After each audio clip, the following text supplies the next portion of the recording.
Smack in the emerald bosom of a South Asian jungle, where civilization melted into whispers, lay Adrian's refuge.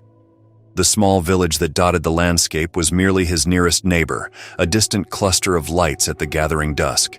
He had come out of the ceaseless rhythms of city streets, out of the ceaseless hum of urban life, to build his home where the forest claimed dominion.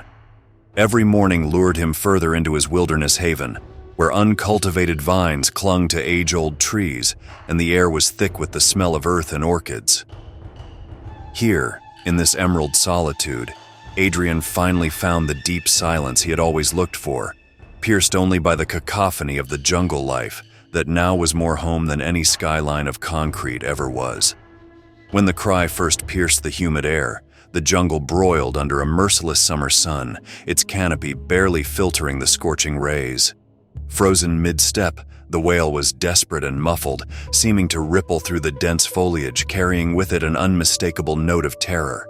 The source was from somewhere near an ancient banyan tree, its massive, twisted roots sprawling like gnarled fingers across the swampy earth. Following the cries that became increasingly frantic, Adrian abandoned his backpack and plunged into the undergrowth.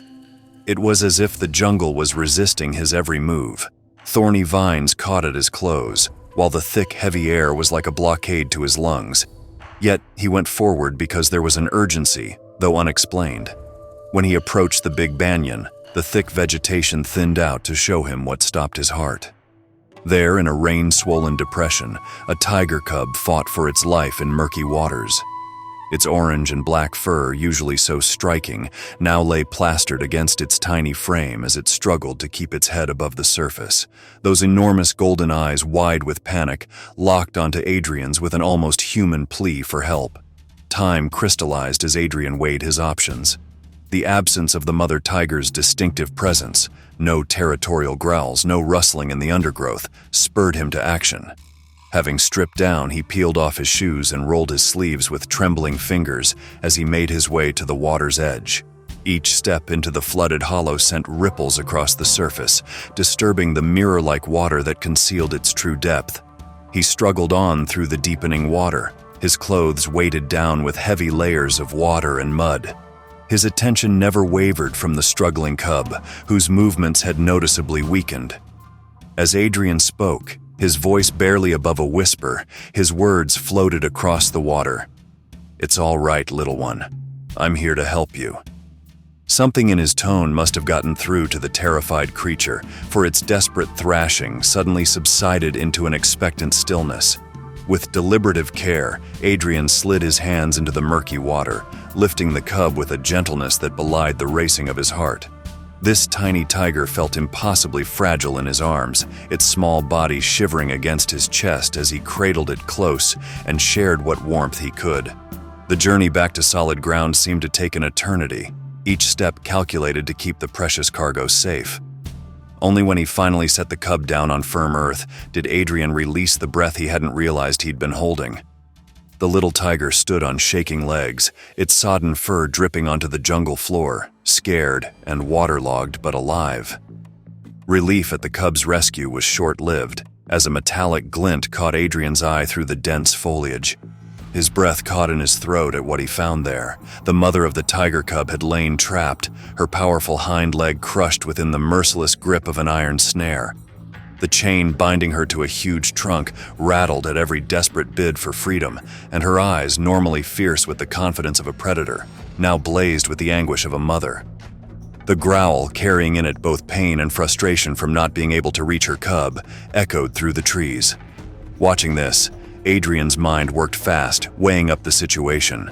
This was an apex predator, injured, and thus very dangerous to approach, yet leaving her to suffer was simply not an option. The crunch of approaching footsteps and low voices cut short his deliberation. Instinctively, Adrian quickly tucked the cub into a dense thicket before seeking his own hiding place among the shadows of the forest. Two men emerged from the undergrowth, their rifles carelessly slung over their shoulders, while cruel steel traps clinked against their backs. "Look at this tigress," one whispered hoarsely to his companion, gesturing toward their captive. "A pelt like this could fetch good money." The words ignited a fury in Adrian's chest. but he forced himself to remain still, acutely aware of his vulnerability against armed poachers. In that moment, Adrian formulated a desperate plan. Selecting a stone, he hurled it deep into the jungle, the sound drawing the poachers' attention. As they moved to investigate, he seized his chance. Darting forward, he found the trap's release mechanism. The tigress, despite her pain, remained eerily still as he worked, her golden eyes fixed upon him with an almost preternatural understanding. The spring of the trap clicked, releasing itself as the poachers reappeared. One began the threat with his rifle, resting it on Adrian with shaking hands. Before anything could become truly dangerous, the tigress threw herself between them, her huge body a shield of muscle and furor. The bravado of the poachers pop.